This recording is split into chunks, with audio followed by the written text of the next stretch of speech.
ఈ సినిమా కోసం నేను బల్గం సినిమాలు అంటారు చూసినా పిటక్ వెయిట్ చేస్తున్నాం అని అట్లా వెయిట్ చేసిన నేను. ఎందుకు వెయిట్ చేసిన అంటే రామన్న యూత్ అనే సినిమా నేను డైరెక్షన్ స్టార్ట్ చేసినప్పటి నుంచి నేను ఎవరికి చెప్పలే. వాళ్ళే ఫిక్స్ అయిపోయారు, వీడు డైరెక్షన్ స్టార్ట్ చేసిన వీడు యాక్టింగ్ చేస్తలేడని. ఎవరిని అమ్మ నేను యాక్టరా నాయన, నేను చేస్తారా అని చెప్పినా కూడా నువ్వు డైరెక్షన్ చేసినావు కదా చెయ్యవేమో అనుకున్నాను. చాలామంది అన్నప్పుడు దామన్ వచ్చి ఒక కథ ఉన్నది చేద్దాం అనుకుంటున్నామని చెప్పి నాకు చెప్పిండు. థ్యాంక్ యూ సో మచ్ దాము అన్న.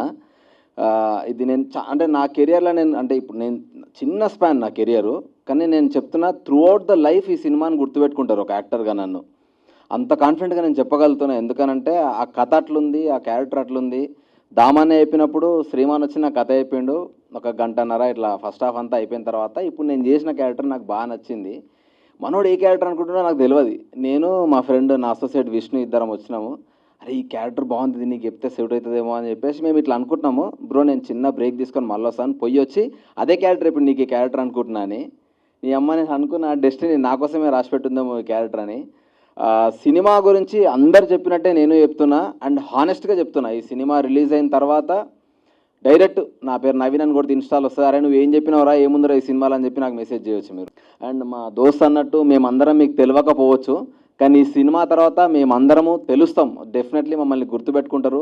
అరే వీడు రాక్షస కావ్యం చేసిన వాళ్ళరా అని చెప్పేసి మా గురించి మీరు మాట్లాడతారు, ఆ ధైర్యం నాకున్నది.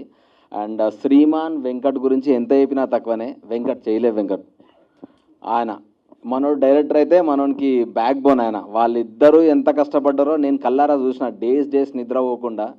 అండ్ మాతో పాటు మాకంటే ఎక్కువ వాళ్ళిద్దరికి పేరు రావాలని కోరుకుంటున్నాను. ఎందుకంటే ఇట్లాంటి సైకిక్ కథలు, ఇట్లాంటి ఒక ఐ మీన్ ప్యాషనెట్ డైరెక్టర్లకి, ఇట్లాంటి టీంకి మీరు ఎంకరేజ్ చేస్తే ఇట్లాంటి ఇంకా మంచి కథలు వస్తాయి. మాలాంటి ఎంతోమంది యాక్టర్లకు లైఫ్ వస్తుందని చెప్పేసి నేను మీ అందరినీ రిక్వెస్ట్ చేస్తున్నా. ఒక్కటే మీకు హానెస్ట్గా టీజర్ నచ్చితే అరే నాకు నచ్చింది రాబాయ్ అని మీరు మీ సోషల్ మీడియాలో షేర్ చేసినా చాలు, మాకు చాలా హెల్ప్ అవుతుంది. ఎందుకంటే ఎనీ ఫిలిం ఇప్పుడున్న ట్రెండ్లా అది పెద్ద హీరో కానీ చిన్న సినిమా కానీ కథ నచ్చితేనే సినిమా హిట్ అవుతుంది. సో మీలాంటి ఎవ్రీ ఫీడ్బ్యాక్, మీ ఇండివిజువల్ ఫీడ్బ్యాక్ మాకు చాలా హెల్ప్ అవుతుంది. I hope you all like the teaser. Cinema కూడా చాలా బాగుంటుంది, నేను ప్రామిస్ చేసి చెప్తున్నా. Please encourage us. Thank you so much. ఇది నా మొత్తం 7 ఏళ్ల కెరియర్లో ఫస్ట్ టైం నేను